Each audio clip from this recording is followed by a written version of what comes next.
KFC కంటే కూడా క్రిస్పీగా చికెన్ ఫ్రైని ఎలా చేయాలో ఈ వీడియోలో చూపించబోతున్నాను. చికెన్ చూసారా? కేఎఫ్‌సీ చికెన్ కూడా ఎందుకు పనికిరాదండి. ఇంట్లో అయితే చాలా శుభ్రంగా ఎక్కువ క్వాంటిటీలో చేసుకోవచ్చు. దీనికోసం ముందుగా చికెన్‌ని ఇలా నీట్‌గా క్లీన్ చేసుకొని, వాష్ చేసుకొని తీసుకున్నాను.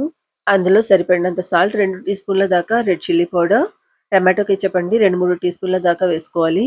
అలాగే మస్టర్డ్ సాస్ ఇది తప్పకుండా వేసుకోండి. టేస్ట్ చాలా బాగుంటుంది. కొంచెం వంట సోడా, అల్లం వెల్లుల్లి పేస్ట్ ఇవన్నీ కూడా కలుపుకొని మ్యారినేట్ చేసుకోవాలి. ఒక 2 గంటల సేపు మ్యారినేట్ చేయాలండి. నెక్స్ట్ మైదా పిండిలో కొంచెం salt, black pepper powder, oregano, వంట సోడా ఇవన్నీ కూడా మైదా పిండిలో బాగా కలిసేటట్టుగా కలుపుకొని మనం ముందుగా మ్యారినేట్ చేసి పెట్టుకున్న చికెన్ పీసెస్ ని ఈ మైదా పిండిలో వేసుకుని బాగా కోట్ చేసుకోవాలి. చికెన్ పీసెస్ అన్ని కూడా ఇలా కోట్ చేసుకున్న తర్వాత వాటిని ఒక ప్లేట్లోకి తీసుకుని ఒక బౌల్లో వాటర్ తీసుకుని అందులో వేసుకోవాలి. వీటిని ఒక్క నిమిషం వాటర్లో వేసిన తర్వాత మళ్ళీ వాటిని తీసి మైదా పిండిలో డబల్ కోట్ చేసుకోవాలి. ఇలా 2 సార్లు మైదా పిండిలో కోట్ చేసుకోవడం వల్ల పీసెస్ అయితే చాలా క్రిస్పీగా వస్తాయి. రెండోసారి కోట్ చేసినప్పుడు పీసెస్ ని మైదా పిండి మొత్తం రాలిపోయేటట్టుగా ఇలా గట్టిగా విదిల్చి తీసుకోవాలి. ఇలా చేస్తే చూసారా చికెన్ మొత్తం కేఎఫ్‌సీ స్టైల్లో లేయర్స్ లేయర్స్ కింద వస్తుంది. నెక్స్ట్ ఒక కడాయిలో డీప్ ఫ్రైకి సరిపడా ఆయిల్ తీసుకుని అందులో ఈ పీసెస్ ని యాడ్ చేసుకుని మంచి కలర్ వచ్చే వరకు తిప్పుకుంటూ ఫ్రై చేసుకోవాలి.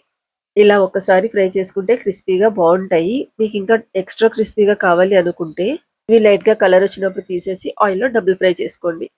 అంతేనండి, ఎంతో టేస్టీగా క్రిస్పీగా ఉండే కేఎఫ్‌సీ స్టైల్ చికెన్ ఫ్రై అయితే రెడీ అయిపోతుంది.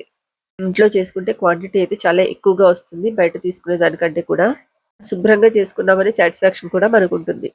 మీకు ఇలాంటి మరిన్ని వీడియోస్ కావాలనుకుంటే తప్పకుండా నా ఛానల్ షమిలాస్ కిచెన్ ని సబ్స్క్రైబ్ చేసుకోండి. వీడియో నచ్చితే లైక్ చేయండి. మీ ఫ్రెండ్స్ అండ్ ఫ్యామిలీ మెంబర్స్ కి షేర్ చేయండి.